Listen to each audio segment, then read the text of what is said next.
Assalamualaikum warahmatullahi wabarakatuh. Selamat siang pemirsa. Kembali lagi bersama saya Fitri Kurniati dalam berita terkini. Ini Lombok. Sumber berita untukmu yang jelas dan bernas.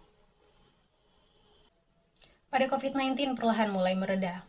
Pekerja migran Indonesia atau PMI atau yang sebelumnya disebut TKI pun kini mulai mendapat tawaran pekerjaan setelah beberapa negara mempersilahkan mereka untuk mulai bekerja. Pengiriman PMI yang kerap dimainkan oleh oknum harus segera disikapi tegas oleh pemerintah. Himbauan pada PMI untuk tidak berangkat secara ilegal tidaklah cukup. Pemerintah harus menghentikan aksi para cukong. Langkah yang tepat harus diikuti sanksi yang berat, terutama kepada PT-PT yang bermain. Hanya hukum yang bisa mengatasinya. Tanpa itu, himbauan hanya akan sia-sia. Pemerintah Kota Mataram, Provinsi Nusa Tenggara Barat, mengingatkan kepada calon pekerja migran Indonesia atau PMI agar berangkat melalui perusahaan penempatan pekerja migran Indonesia atau P3MI resmi, agar dapat bertanggung jawab dalam memberikan perlindungan di negara penempatan. PMI jangan sampai termakan iming-iming gaji tinggi dan lainnya dari P3MI ilegal yang tidak bisa memberikan perlindungan.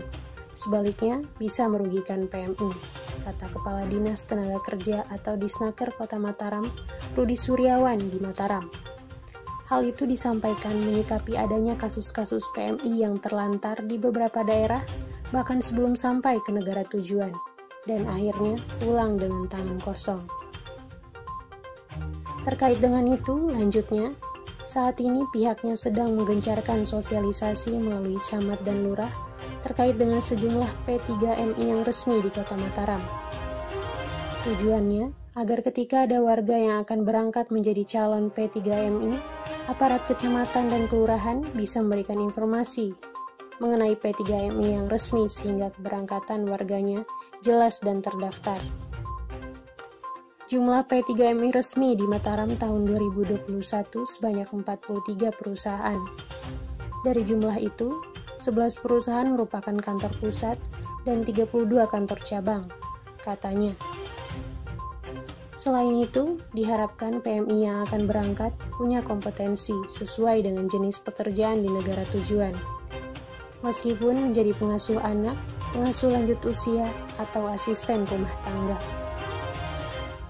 Pelatihan yang paling mendasar, juga kemampuan menguasai bahasa negara tujuan, sangat penting agar tidak terjadi miskomunikasi saat bekerja yang dapat menimbulkan hal-hal yang tidak diinginkan.